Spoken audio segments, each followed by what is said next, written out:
Hello everyone. आज हम लोग स्पेशल सेंटेंस के टाइप 3 को देखेंगे। एम्फैटिक वाली बात आपको याद होगी, इसलिए टाइप 3 में हम लोग ज़्यादा टाइम नहीं लगाएंगे। टाइप 3 में जैसे वह गाती ही तो थी, इस सेंटेंस की बात करें तो ये पास्ट में है। टाइप 3 को बनाने से पहले आपको सबसे पहले टाइप 2 वाले रूल को याद रख लेना चाहिए।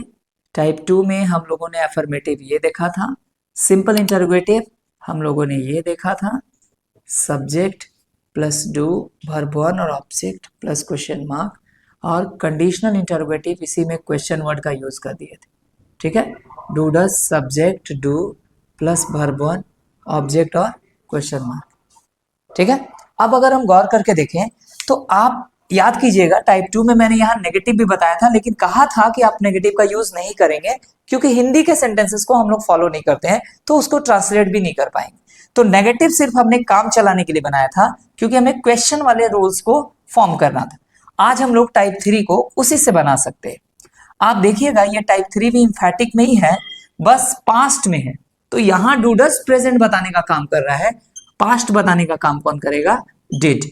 ठीक है, अब अगर आप बात करें नेगेटिव रूल की, नेगेटिव बनाने की आवश्यकता ही नहीं है, हम लोग उसी से बना लेंगे। सिंपल इंटरोगेटिव में आ जाइए डायरेक्टली, क्योंकि पिछले वीडियो में मैंने आपको बताया कि जहां ही लगा हुआ है बेसिकली हम उन सेंटेंसेस का नेगेटिव नहीं बनाते हैं, तो छोड़ दीजिए, नेगेटिव मत बनाइए, सिंपल इंटरोगेटिव में आइए।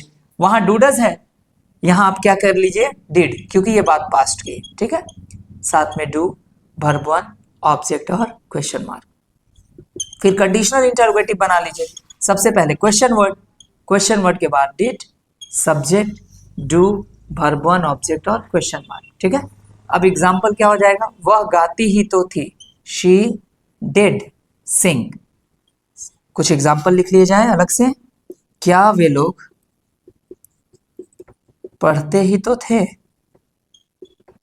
क्या वे लोग पढ़ते ही तो थे। वह क्या करता ही तो था, मैं कब पढ़ाता ही तो हूँ। ठीक है, चलिए इन तीनों एग्जाम्पल को बनाते हैं। क्या वे लोग पढ़ते ही तो थे, तो ये सेंटेंस सिंपल इंटरोगेटिव है। Did they do read. इस सेंटेंस में है वह क्या करता ही तो था, ये कंडीशनल इंटरोगेटिव है। What did he do, oh my God.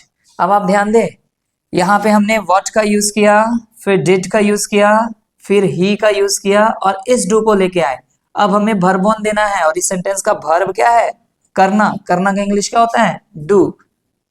बात समझ में आई? तो अच्छे से सेंटेंस बनाइएगा ना, तो आपको ये सभी चीजें मिलेंगी। लेकिन कभी भी ये सोच के गलत मत बोल दीजिए कि दो बार लिखा गया, दो बार लिखा गया बट दोनों की क्वालिटी अलग है। ये डू इंफैटिक बता रहा है और ये डू मेन वर्ब है, करना को बता रहा है, दोनों में अंतर है। ठीक है, अगर दोनों एक ही काम करेगा तो बिल्कुल गलत है। मैं कब पढ़ाता ही तो हूं। देखिए ध्यान दीजिएगा, फंस मत जाइएगा, ये सेंटेंस टाइप 1 का है, प्रेजेंट में है। ये सेंटेंस टाइप 1 प्रेजेंट में है ना, तो हम प्रेजेंट वाले रूल से ही बनाएंगे। When do I do teach, when do I do teach. ठीक है, तो देखिए गौर से, अगर आप गौर से इस वाले एग्जाम्पल में, एक एग्जाम्पल मैं आपको अभी अलग से बताऊंगा, फिलहाल आप इसको समझ लीजिए। ठीक है, एक एग्जाम्पल मैं प्रेजेंट वाले से लिख रहा हूं, क्योंकि हमने रूल बगल में लिख रखा है ना। एक एग्जाम्पल मैं यहां लिख रहा हूं, यहां से। ठीक है, मान लीजिए मेरे मन में एक सेंटेंस आया, मैं करता ही तो हूं, मैं करता ही तो हूं। तो इस सेंटेंस को हम कैसे बनाए? ये टाइप 1 है ना, सॉरी टाइप 1 बोल रहा हूं मैं, टाइप 2 है। ठीक है, टाइप 2 है। अगर आप गौर करें तो ये एफर्मेटिव है, तो हम एफर्मेटिव रूल से क्या बनाएंगे? आई डू, आई के साथ डू, और वर्ब वन करना, करना का इंग्लिश में क्या होता है? डू। ठीक है, अगर आप क्वेश्चन बनाते हैं, क्या मैं करता ही तो हूं, तो यहां डू आएगा और डू के बाद सब्जेक्ट आई, और फिर आपको एक डू चाहिए, और फिर वर्ब वन भी क्या है? डू। गौर करके देखें, we have 3 does in the sentence. लेकिन तीनों अलग है। ये डू क्या है? Auxiliary verb. ये डू क्या है? Auxiliary verb. ये डू क्या है? एम्फैटिक बताने का काम कर रहा है। आप चेक कर सकते हैं, इसके तुरंत बाद वर्ब वन है, ठीक है। और ये डू क्या है? ये जो डू है ये मेन वर्ब है। क्यों? क्योंकि ये करना को बता रहा है। इसका मीनिंग क्या है? करना।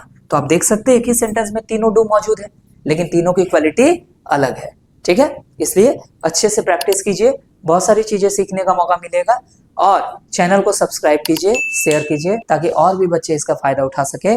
और जिनको ट्रांसलेशन में प्रॉब्लम है, ग्रामर में प्रॉब्लम है, उनकी सारी समस्याएं यहाँ सॉल्व होंगी, ठीक है। Thank you everyone, have a good day.